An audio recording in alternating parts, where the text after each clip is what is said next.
ఏపీలో డీబీటీ పథకాలకు ప్రభుత్వం నిధులు విడుదల చేసింది. జగనన్న విద్యా దీవెన కింద 502 కోట్లు, డ్వాక్రా మహిళలకు సంబంధించి ఆసరాకు 1480 కోట్లు రిలీజ్ చేసింది. 2-3 రోజుల్లో మిగతా డీబీటీ పథకాల నిధులను విడుదల ప్రక్రియ పూర్తి చేయనున్నట్లు తెలుస్తోంది.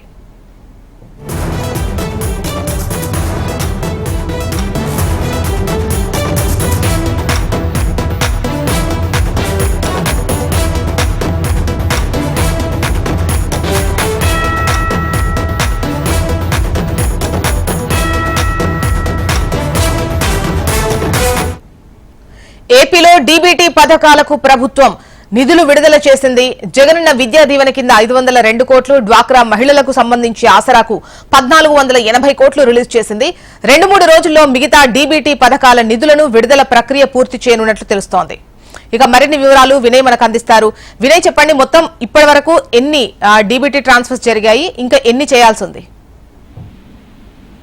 జోస్నా, టెక్నికల్ గా ఈ నెల మొదటి వారంలో ఆంధ్రప్రదేశ్ సంబంధించి కొన్ని సంక్షేమ పథకాలు నిధులు విడుదల చేయాలి. ఈసీ ఆదేశాలతో ఈ నిధులు విడుదల అనేది కూడా బ్రేక్ పడింది. ఎన్నికలు ముగిసిన నేపథ్యంలో జగనన్న ఆసరా, చేయూత, ఫీజు రియంబర్స్మెంట్ తో పాటు మిగిలిన అన్ని పథకాలు కూడా వరుసగా నిన్నటి నుంచి నిధులు విడుదలవడం ప్రారంభమైంది. నిన్న ఒక్కరోజే ఆసరాకు 1480 కోట్లు, అదేవిధంగా జగనన్న విద్యా దీవెన కింద సంపూర్ణ ఫీజు రియంబర్స్మెంట్ 500 కోట్లు విడుదల చేశారు. మిగిలిన పథకాలకు సంబంధించి కూడా వరుసగా నిధులన్నీ కూడా విడుదల చేసుకుంటూ వస్తా ఉంది ప్రభుత్వం. అయితే పూర్తిగా 2-3 రోజుల్లో ఈ నిధులన్నీ కూడా విడుదల చేస్తామని చెప్పి ప్రభుత్వం చెప్తా ఉంది. మరోవైపు తెలుగుదేశం పార్టీ ఫిర్యాదులతోనే పోలింగ్ ముందు డీబీటీ నిధులన్నీ కూడా విడుదల కాకుండా ఆగిపోయినాయని చెప్పి కూడా వైఎస్ఆర్ కాంగ్రెస్ పార్టీ చెప్తా ఉంది. దాంతో పాటు ఇదిగో అదిగో అంటూ పోలింగ్ సమయం వచ్చేంత వరకు కూడా అనుమతిపై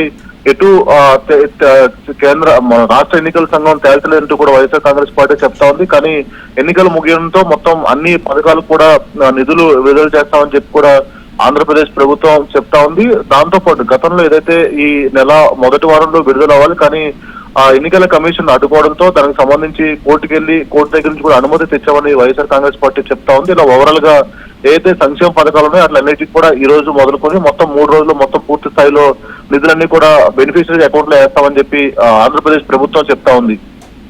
రైట్ వినయ్.